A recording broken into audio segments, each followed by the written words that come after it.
ang Ama. Kaya't nasa tama ba kayo? Isulong ninyo. Nasa tumpak ba kayo? Tubdin ninyo. Marapat ba kayo? Huwag kayong hihiwalay. Subalit alam mo bang nagkakamali ka? Nagkakasala ka? Huwag mong titigan at pagmasdan ang sarili mo na napakagaling at banal, sapagkat walang banal at magaling maliban ang Ama, ang tunay na Ama, ang Amang pinagmulan ng lahat ng kagalingan na tunay na katalinuhan at pagpapalang pang-espiritual at pagpapalang pang-pisikal na tinatawag ng nilalang. Tao, mahal ko kayo. Tuwiran kong tinuturan. Mapapalad ang tapatang puso nila. Ang pusong yaon ang bubuksan tuwina upang madama ang Amang tapat at di talusira sa balat ng lupa. Nekkarameneyahanam, nekkarameneyahanam, nekkarameneyahanam.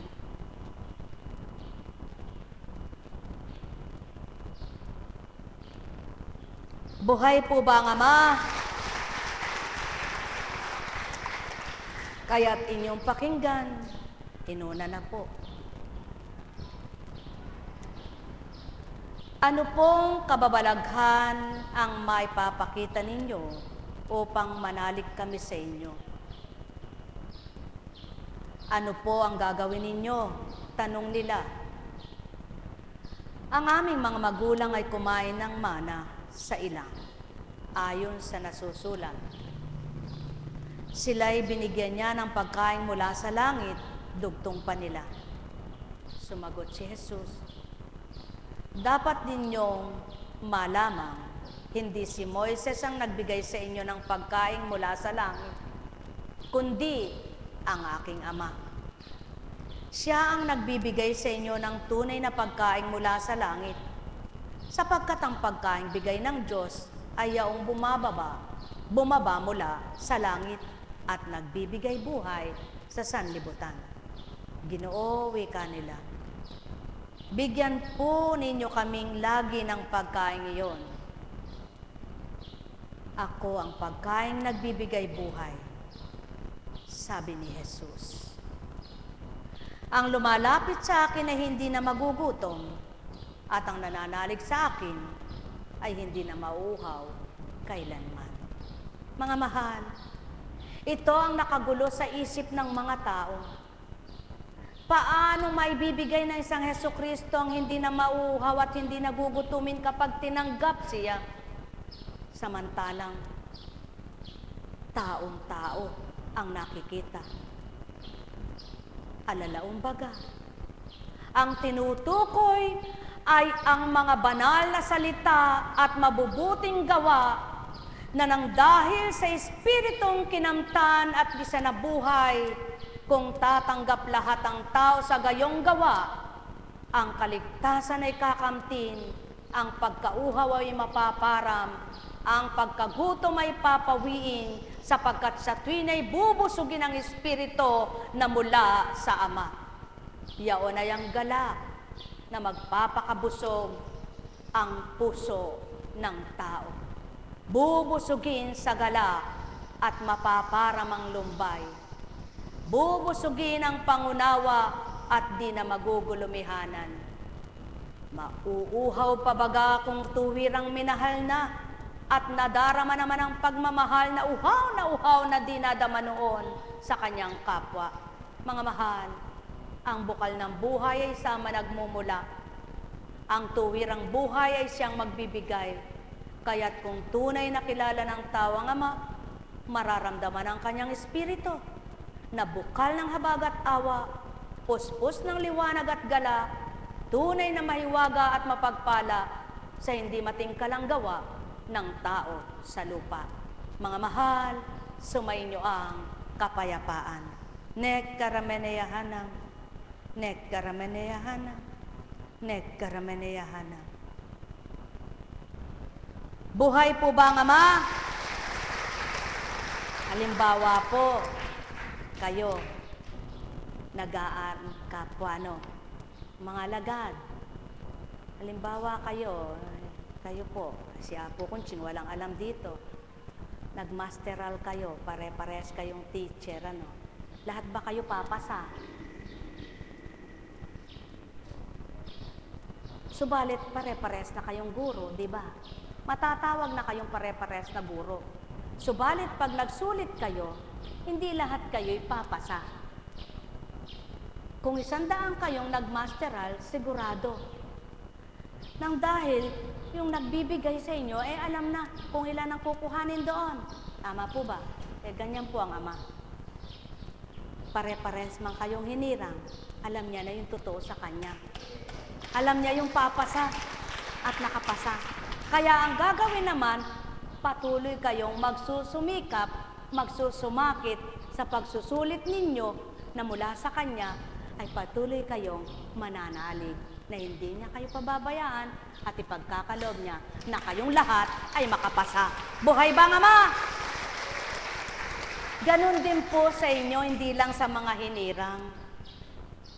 Mananampalataya ka na ba ng Ama? May pagsusulit ka. Ang pagsusulit sa pagkuha ng masteral ay iba naman sa pagsusulit sa pakikipagtotohanan sa larangan ng kabanalan. Buhay po ba ang Ama? Nang dahil kayong lahat ay anak ng Ama, kayong lahat na tumatawag sa Kanya, kayong lahat na nagsasabing nananalig ako, nagtitiwala ako, nananampalataya ako, bibig nyo ang nagsasalita. Subalit, ang binabasa niya, ang inyong mga puso. Tama po ba? Ang tinatarok niya ay ang inyong mga kalooban. Kaya't gaano man kadalas nang sinabi mong nananalig ako't nagtitiwala sa iyo, Panginoon, kung di niya nakita dito, hindi siya maniniwala. Buhay ba ang Ama? Naunawaan niyo po ba ang ibig sabihin? Kaya nga, itong hinahanap ng mga tao, ano daw ang may papakita sa Kanya? Sa kanila ng isang Jesucristo, para sila'y maniwala.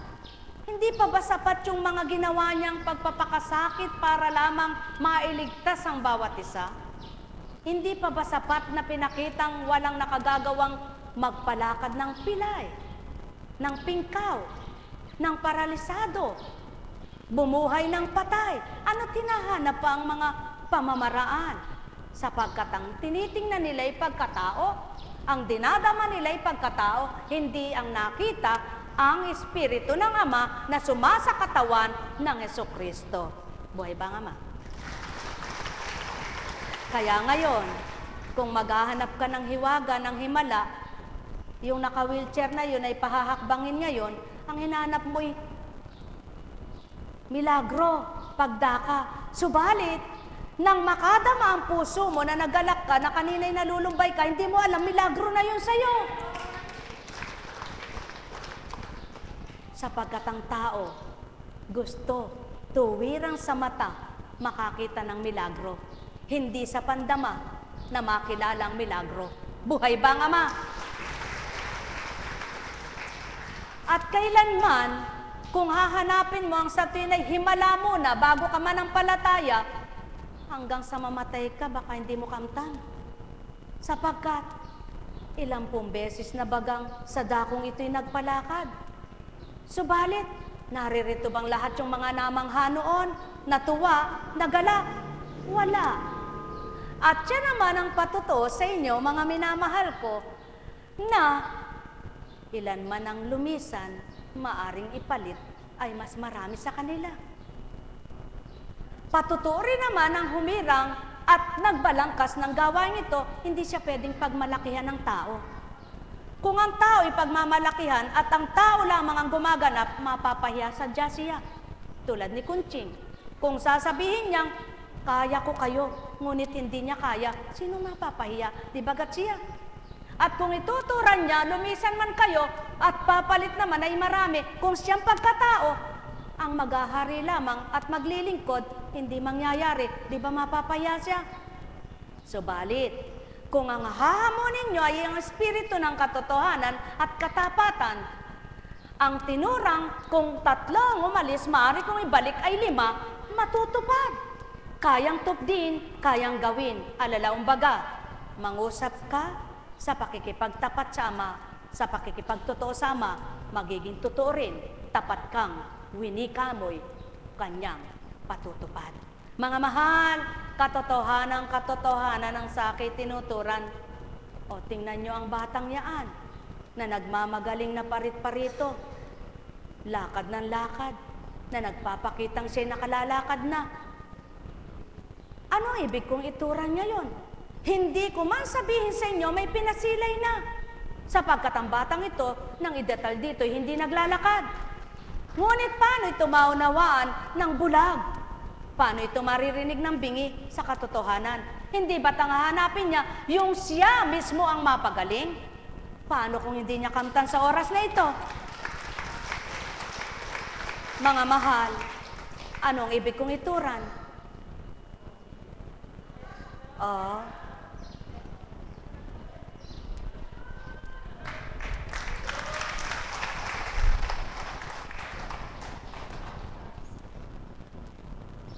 Bakit niloob kong maganap ito?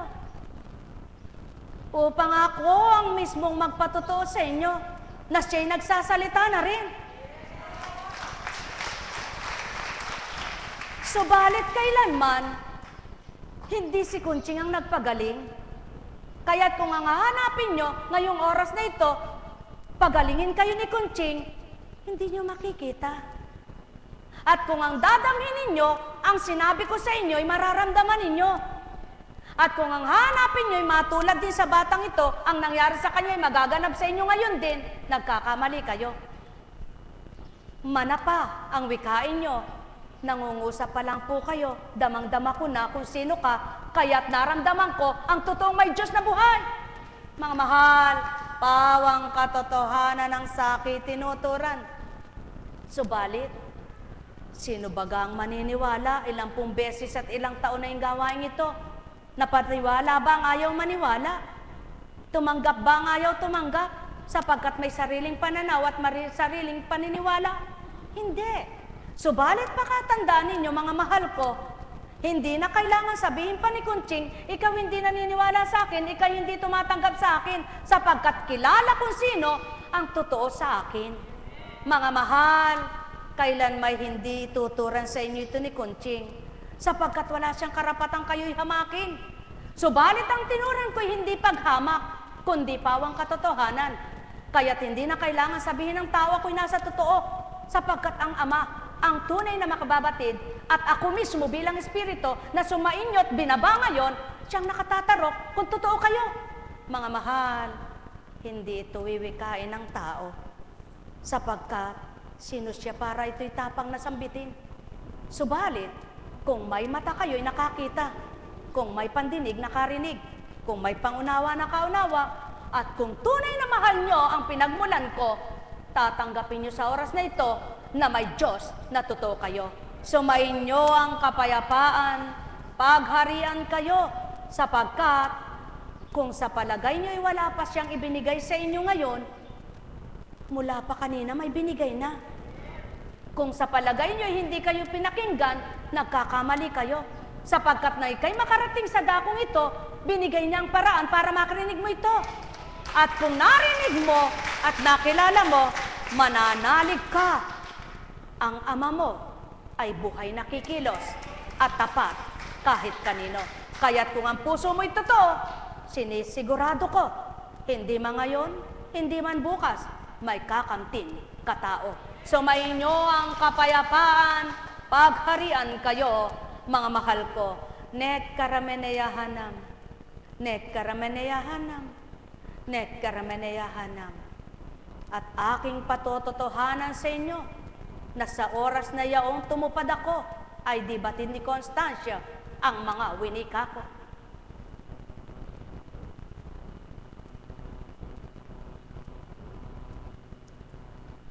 Ay, buhay ba ang Ama? Huy! Nandiyan ka. Ano bang pangalan mo? Huy! Talaga? Ilang taong ka na? 4? Lumundag ka nga. Dundag.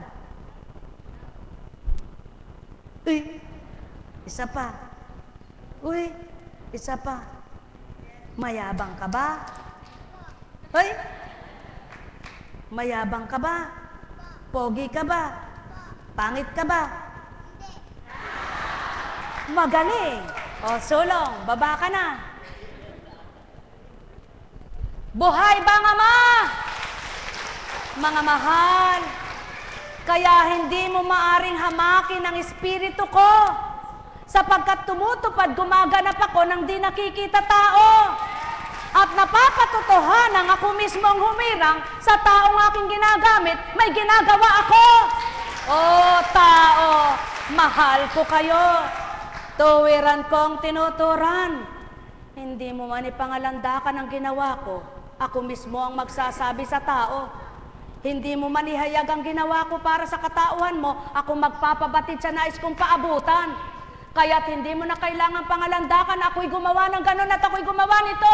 Ako mismo ang maglalahad sa lupang ito. Tao, mahal ko kayo.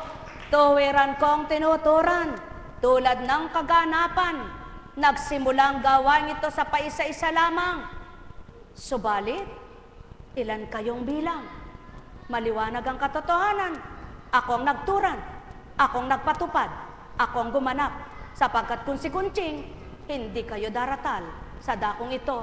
At wala rin kayong silyang uupuan ni sisilungan na dambana. At bakit naman ito loloobin ni Kunching? Kung siya lamang ang maglilingkod at katauhang-katauhan, bakit niya gugugulin ang oras at panahon niya sa ganito? Hindi bagat kayo ay nais magsiyaman? Kung gayon, kung bilang tao, nais din niya. Kung magkagayon at napili ay ako, magbunyi kayo, sapagkat totoo na may naghari upang maging pagkatao'y mamatay at mabuhay ang aking espiritu. Tao, mahal ko kayo. Tuwiran kong tinuturan. Mahal na mahal ko kayo. Hamakin nyo man at paratangan ang tinura ni Constancia at ibigin nyo'y sabihin, ako pa rin at ako ang nakatataro, nakababatid nito. Nekkarameneyahana, nekkarameneyahana, nekkarameneyahana. Mga mahal, pawang katotohanang sasambitin ko sa inyo. Hindi naman kasama sa kaligtasan nyo ang aalamin nyo pa kung sino ang anak ni David, kung ilan ang naging anak ni David, sapagkat hindi ito kasama sa pagsusulit, kundi ang dapat mabatid nyo, alam ninyo, pinagmulan nyo, at ang masama ay huwag gagawin. Ang masakit sa inyo, huwag gagawin sa kapwa nyo. Kung ugali mong mangyapak ng kapwa mo, daratalang takda, may aapak din sa iyo. Kung ugali mong mangagaw ng damit ng kapwa mo, daratalang takda, aagawan ka rin tao. Kung ugali mong manulot ng kapwa-tao, daratal din ang takda, susulutin ka rin sa kapwa-tao mo'y mawawalay ikaw. Tandaan mo ito, lahat ng ginagawa mo'y ibabalik ko sa iyo. Sumayin nyo ang kapayapaan, pagharian kayo, mga mahal ko, tao'y walang magagawa. Subalit ang di nyo nakikita, maraming paraan para tupdin ang tinuran. Mahal na mahal ko kayo. Ang lahat ng bagay ay sa ibabaw ng lupa masisilayan. Subalit ang lahat ng kabanalan, doon sa kaharian masusumpungan. Subalit ibinaba ang mag-aaral at magtuturo ng kabanalan, kaya't ang may pandinig ay makarinig. Sumayin nyo ang kapayapaan. Ang espiritu ng katotohanan ay kabanalan, at ang pinugmulan ay banal, kaya't kung tatanggapin ang taong hindi man namamalayan, tuwirang mararamdaman sa kaibuturan. Nekkarameneyahanam, nekkarameneyahanam, nekkarameneyahanam. Kaya, ang totoong may takot sa Ama, ang batid niyang kahabag-habag, kahahabagan nga niya. Ang batid niyang may kaloob, hindi niya lalabanan. Ang batid niyang totoo, di niya hahamunin. Ang batid niyang tapat, di niya kagagalitan. Di niya susumbatan. di niya tatanungin, di niya hahamakin, at di niya dadayain.